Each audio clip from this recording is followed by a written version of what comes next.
My name is Arthur Daniels. I was born in 1921. That makes me 93 years old. I've been working on the water since I was a teenager with my father. And I started out and bought this boat, City of Chrisfield. It's 1951, I believe it was. And I've been working here ever since. 1st of November, we are all ready to go dredging. From November till the last of March, we'll all be dredging then. Only thing we could do in the winter months was the sailboat. And we couldn't use the power either then when I first started. It was all sail. Now we can use the power 2 days a week. We'd drop our dredges overboard and catch the oysters and call them up, get the bad ones out of them, and throw the little ones back overboard. And everything seems to be working fine. The oyster bottoms are clean now as it was when I started. It's as good now as it was 30, 40 years ago because we throw the little ones back overboard. The water's got a drawing power, but it's something to lure you to it. You fall in love with it and it becomes a part of your life. Well, let's say we're married to the water. That takes care of the whole situation because the water's dependent on us and we're dependent on the water. I believe my whole family depending on the water for a livelihood. It's a way of life for them. And every boy on this island of it has been aboard this boat with me on this boat and worked. When they first won the job, you know. Some of them now know as much as I do about the boat.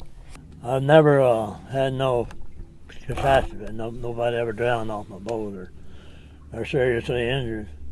I've been some times I've had to do a lot of praying when them seas get so high and you don't know if she's going to make it or not.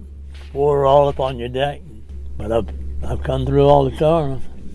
Thank the Lord for that. A lot of times I didn't know what to do, so I just did what come natural, I guess.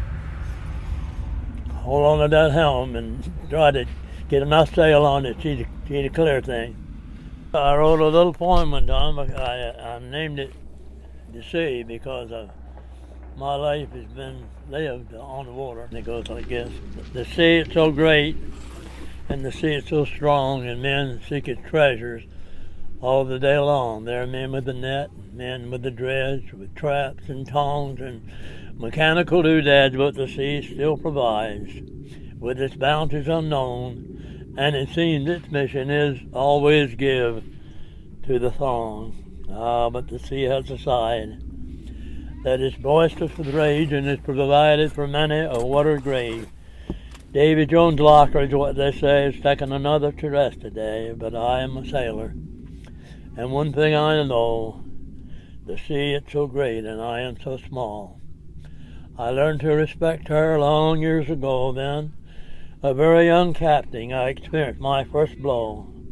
The fierce winds blew from a black northern sky. And my little boat was so helpless and shy, it tossed and it pitched and it wouldn't take sail. Soon all of my crew was ready to whale, but I was the captain, and I couldn't be afraid. So I just eased her the helm, and I went with those waves. It was like riding a bobsled down a steep grade, and each wave seemed my boat to crave.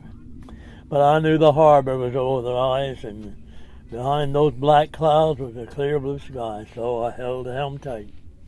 And I breathed a small prayer, for I knew one was listening who controlled land, sea, and air.